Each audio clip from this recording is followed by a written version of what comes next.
devotee king whose name was Kulshekhara Alvar.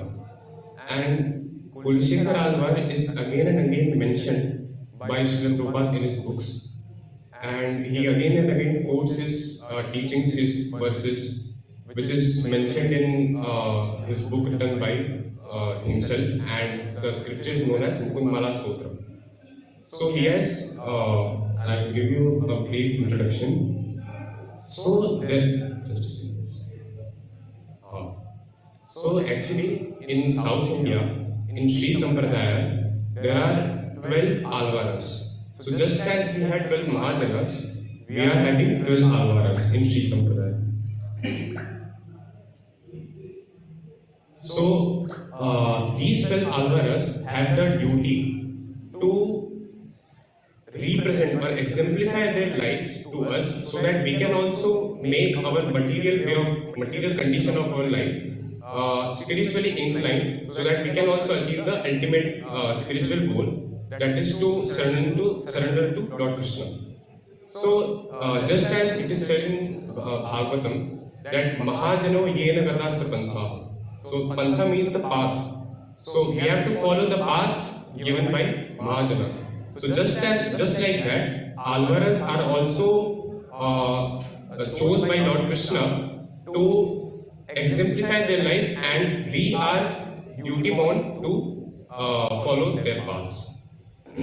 So as there are 4 sampradayas, Sri Sampradaya is prominently in South India, and that is why more of the in the South Indian culture only Alvaras are more followed, or their scriptures are more recognized there.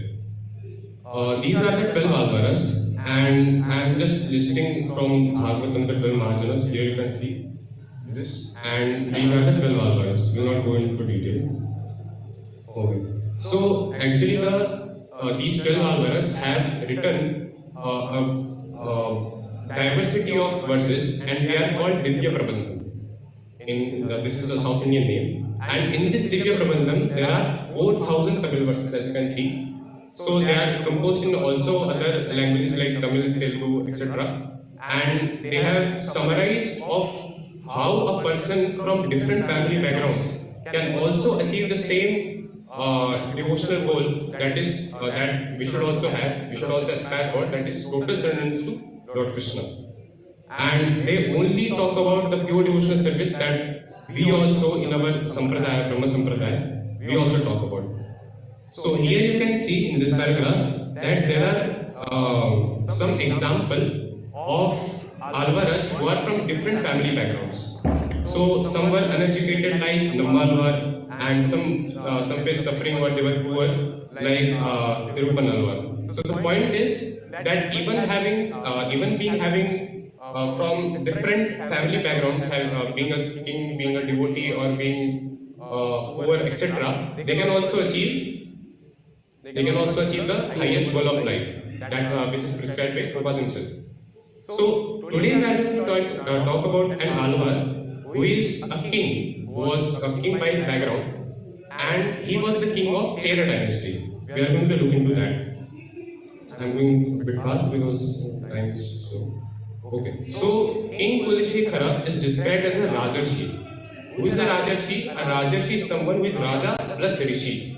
Rishi means one who practices devotional service, and Raja means who is ruling the kingdom, his duty bound to rule the kingdom. And the Rajarshi is described the one who is dutifully balancing his duty, that is ruling the kingdom and also preaching the message of God to his praja, to his citizens. So that is called a Rajarshi. And Kulshekhara Alvara is, in his introduction, it is said that he was from the Chera dynasty. So actually prominently in South India there were 3 dynasties, there were Chera, Chola and Pandyas. So Chera ruled the western coast of, that is Kerala, and Chola ruled the eastern coast, and Pandyas ruled the southernmost, that is Tamil Nadu, etc. And then these are some details. His father was Dhrita Maharaj, who was born in 9th century AD. This is according to the history. The prominent scripture that is written by Kulshekhara Alvar is called Mukundmala Stotram. And Mukundmala Stotram is offered as a mala to him, as a mala to Lord Krishna. So you can see, if you have a mala here, no. So if you can see in the photo, there are total of 53 verses in Mukundmala Stotram. So the left consists of 23 verses, 1 to 23. The right consists of 31 to 53 verses. So these constituted the 52 verses. And then the central pedant, जो लटकन होती है Indian बोलते हैं, that consists of the 27th verse, the central one, which contains the essence of all. And this mala is offered to the South Indian gods like Nammalwar, and they are offered these to Ranganathji and Tirupati Balaji, etc. The South Indian, they are recognized there.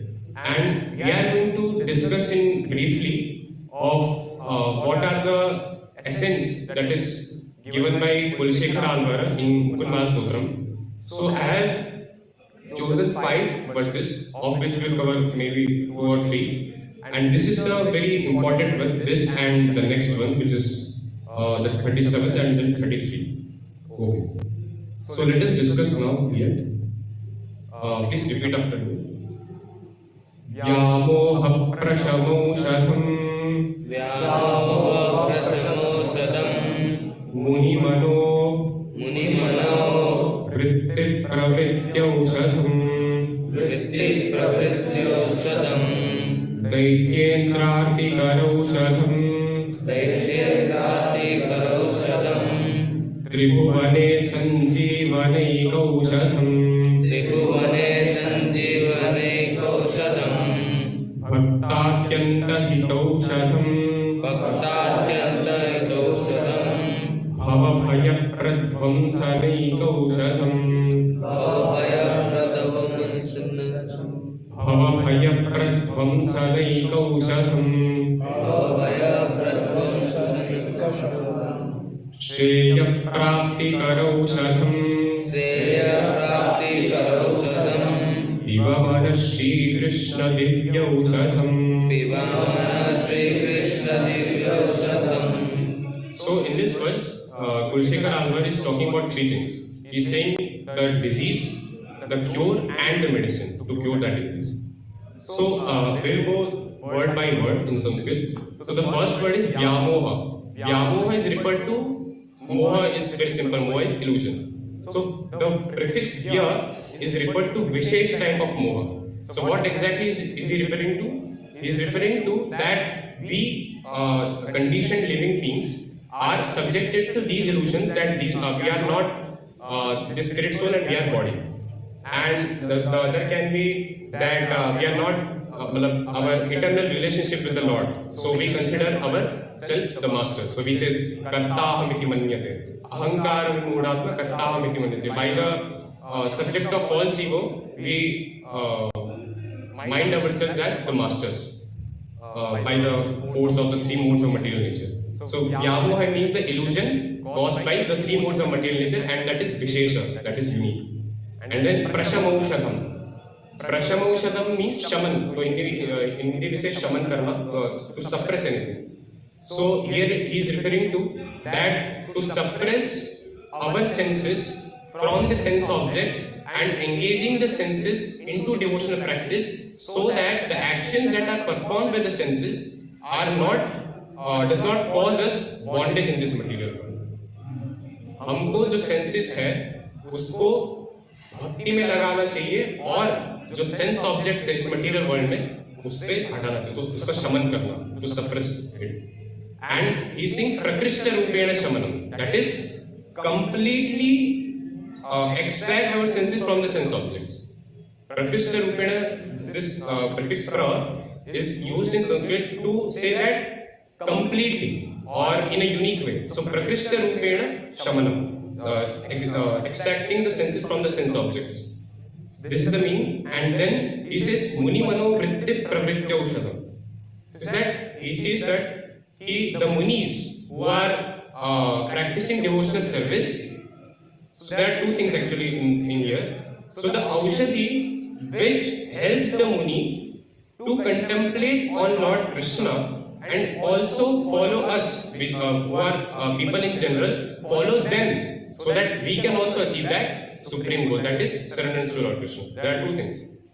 Helping the Munis to achieve his goal and also people in general, which we are, follow them to achieve our highest goal. There are two things. And then Daityendrarti Karaushadam. So the medicine which is used to annihilate lust. Daityendra it is referred. Daityendra means king among the demons. So Lord Krishna in Bhagavad also gives this reference that why lust is the Daityendra, means the king among demons. So he says, Kama Esha Krodha Esha Rajo Guna Samudbhava Mahashano Mahapapma Vidyaina Mihaverina.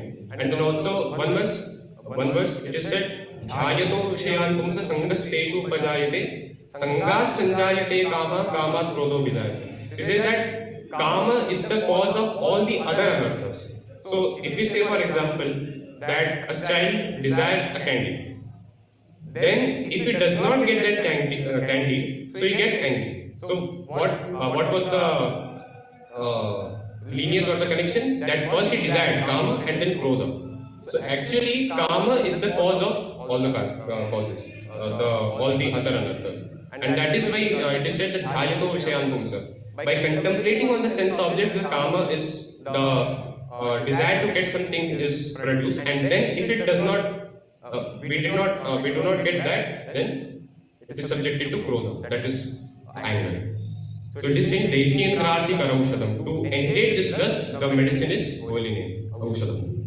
Then Tribhuvane Sanjeevane Kaushadam. So the translation is that for inspiring sages to engage their minds in meditation, Muni Manovritti Pravritti, and for tormenting the mighty Daitya demons, it alone is the medicine for restoring the three worlds of unto life. So actually, here Sanjeevani Kaushadam, it says that when you get to devotional service, you get a sensation that you have got a new life. And this is also referred by Dhruv Maharaj in Bhagavatam, when he says, Yomtah pravishya mamavacham imam prasuptam sanjeevayatyakila shaktidharam swadamla angamsya hasta shavana smaranastvagadi pranan namo bhagavate purushaya tubhyam.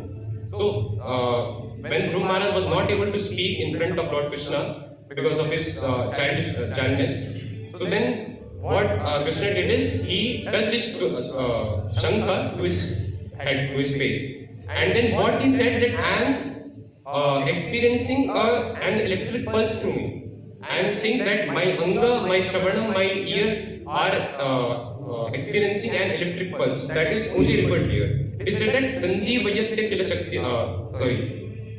Tribhuvane Sanjeevane Kaushadam. Means this Kaushadam is giving me a new life to me. Because if we see, also other Acharyas says that why am I seeing everything so happily?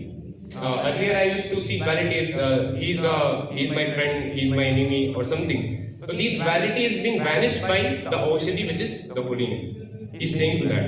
And then he says, Bhakta Tyanta Hitaushadam Bhavya Pradhvam Sani Kaushadam. So the translation is that for bestowing unlimited blessings on the Supreme Lord's devotees. This Aushadhi gives unlimited benedictions which are in not ours to the bhakti, और जो भक्ति के साथ है, जैसे कि उसमें अन्याभिलाषिता शून्यम ज्ञान कर्माद्यनामितम आनुकूल्येन कृष्णानुशीलनम, मतलब which is anukulya to Krishna consciousness, that welfare I give, means the Aushadhi of Lord Krishna gives.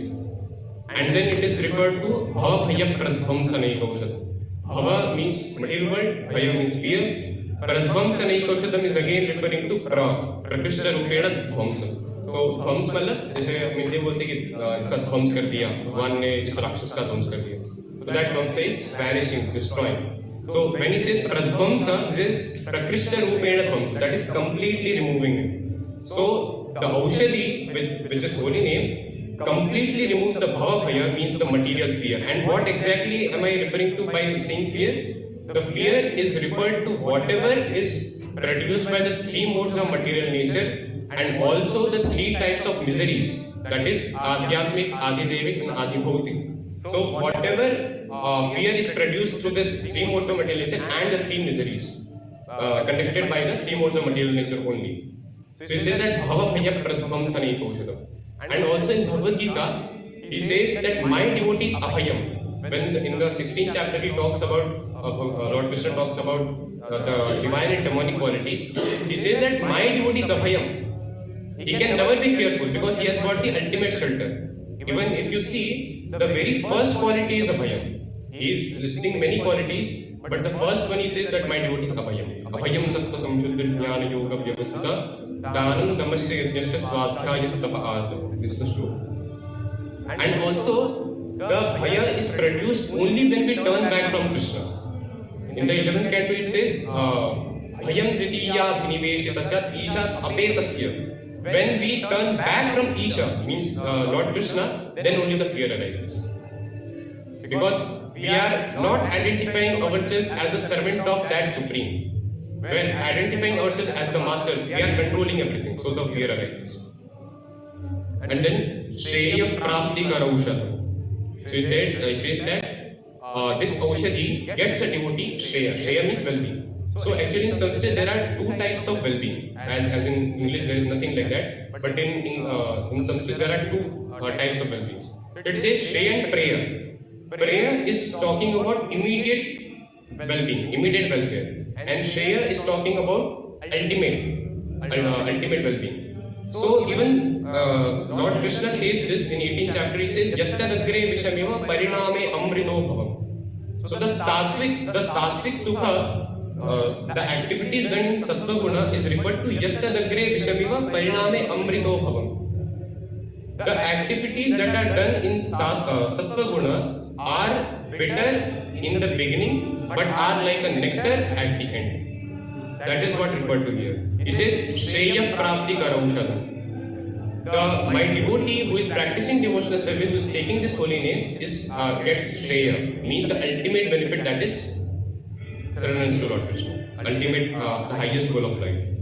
And in the end, he is telling Deva Manas Shri Krishna Divyaushadam. So he says that the medicine is Shri Krishna Divyaushadam. Aushadam means the medicine. So he gave the diseases, Yamoha, Prashamosha, these are the diseases. He gave the cure and he gave the medicine. So this was the verse, and we'll just do another one. This is very important. So please repeat after me. Idam shariram parinama peshadam. Idam shariram parinama peshadam. Patatyavashyam shatasanti jarjaram. Kimaushadam pritchasi mudha durmate. Kimaushadam pritchasi mudha durmate. Niramayam Krishna rasayanam viva. Niramayam Krishna rasayanam viva. So he says that idam shariram parinam apeshalam. Idam is referred to this in Sanskrit. So this body is parinam apeshalam, means we'll go to the next sentence, then I'll explain what it is. So padati avashyam shatasandhi jarjaram. He says that this body will surely perish. Padati avashyam, and of this there is no doubt. And shatasandhi jarjaram. Shata means 100. Sandhi jarjaram. So he's referring to the joints that succumb at the time of death, and due to that we are not flexible, we are not able to do anything, and that the death happens. So he says that this body will surely perish, their joints will succumb and will surely very in pain you will die. Parinam apeshalam, and this result is apeshalam. It is not stoppable. And then in the next sentence he says Kimaushadam Prichasi Mudha Durmate. So he is referring to all of us who are the readers. He says, Hey Mudha Durmate, hey means less intelligent one. Kimaushadam Prichasi. Are you inquiring for any medicine for this? Can you stop death?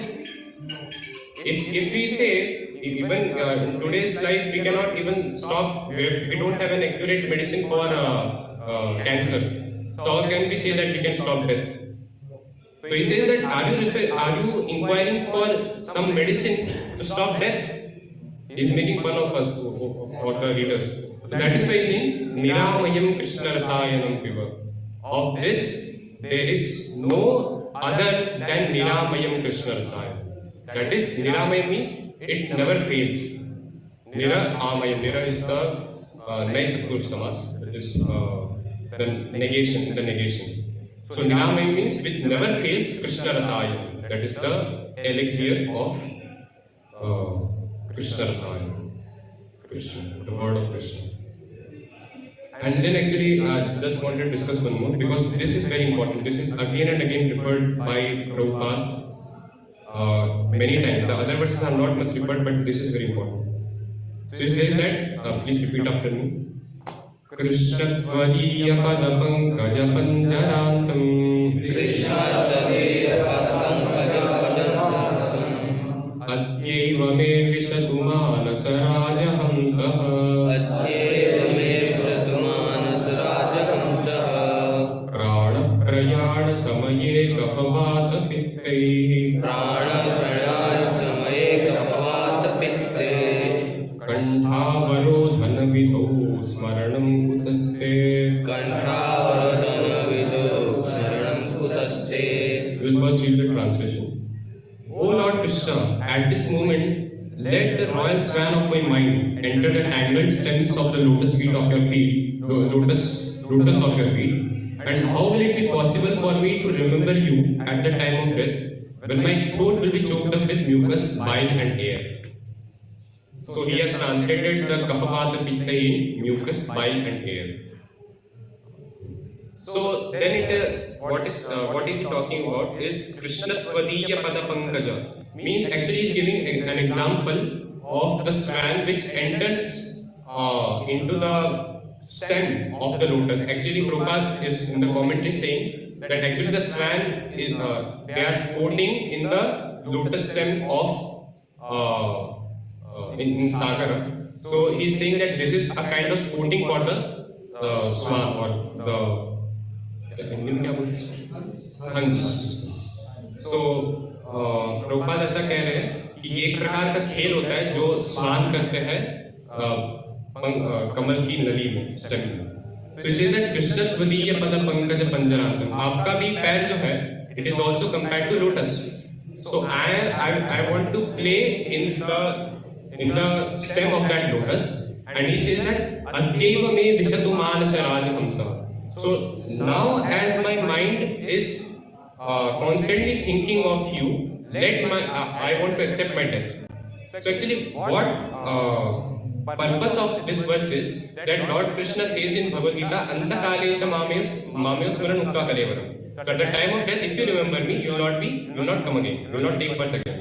So he's saying the same thing, that I am remembering you now, so please give me death so that I can, at the time of death, I can remember, as I am remembering you, I have a sound mind, I can go back to you. So he says that, O Lord Krishna, at this moment, let the royal swan of my mind enter the tangled stems of the lotus feet. How will it be possible for me to remember you at the time of death?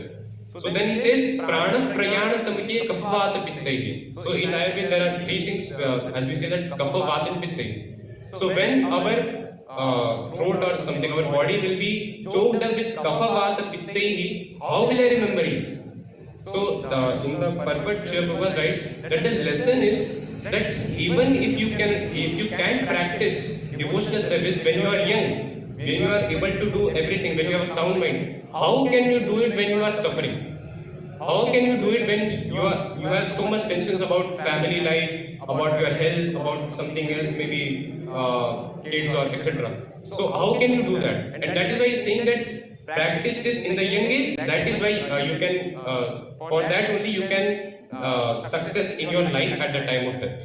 So that is why he says that how will it be possible for me to remember you at the time of death when my throat will be choked up? So he says Kantha vidau smaranam kutaste. They me is referred to Lord Krishna, and Kantha means my Kantha will be choked up vidau smaranam kutaste. How will I remember you at the time of death? So this is it. And so actually, what is exactly the essence of Mukundmala? That ultimately the devotional practice that we practice every day should not be mechanical. It should not be that if I have to chant 16 rounds, I am chanting 16 rounds and then it's over. It is good for at the beginning because we are practicing sadhana bhakti. There are two types of bhakti, sadhana and raganuga. At the beginning, sadhana bhakti, we have to chant 16 rounds as a duty. But then we should also get attracted to Lord Krishna just by love. Not that as a duty I am chanting 16 rounds, I am hearing, I am this. The message which is given by Prabhupada in the lecture should be implemented in our life. So that is the point. And as Acharyas also say that the sadhana bhakti is only to achieve the raganuga bhakti, which is raganuga bhakti is translated as spontaneous devotional service. In English it says that it is not that if I get some in material way of life, if I get attracted to some girl or etc. that is prominent nowadays. So I don't have to worry or make myself force or thinking of her or telling someone about him or chanting about his pastimes in a spiritual way. So what he does, etc. So I don't have to do that. I don't have to force myself. So in the same way, if Lord Krishna is there and we get attracted to him, we should not force ourselves to talk about him. We should get attracted to talk about him. So that is the point.